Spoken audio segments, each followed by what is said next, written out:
সুন্দরবনের মানুষ এবং নদীমাতৃক দেশ প্রতি বছর আমাদের এই নদীর বাঁধ ভেঙে আমাদের সমস্ত ঘরবাড়ি নষ্ট হয়ে যায়।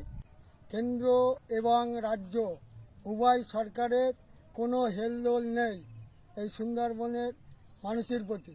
তাই এবার আমরা এমন একটা সরকার চাই যে আমাদের নদীমাতৃক দেশকে রক্ষা করতে পারে। সেই জন্য এবার আমরা নিরাপদ সর্দারকে কাস্তে হাতুড়ি তারা চিহ্নে ভোট দিয়ে জয়যুক্ত করব।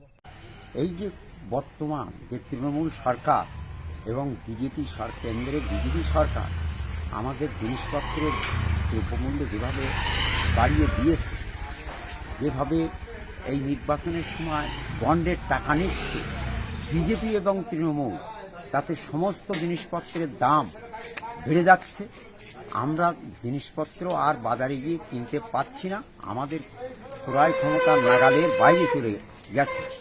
34 বছর বাম সরকার যখন ছিল তখন আমরা অনেক সুস্থ ছিলাম।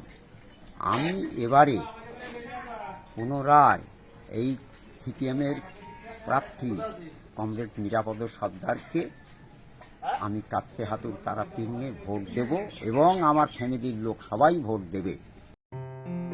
আসন্ন লোকসভা নির্বাচনে রাজ্যের প্রতিটি প্রান্তে বামফ্রন্ট প্রার্থীদের জয়ী করুন।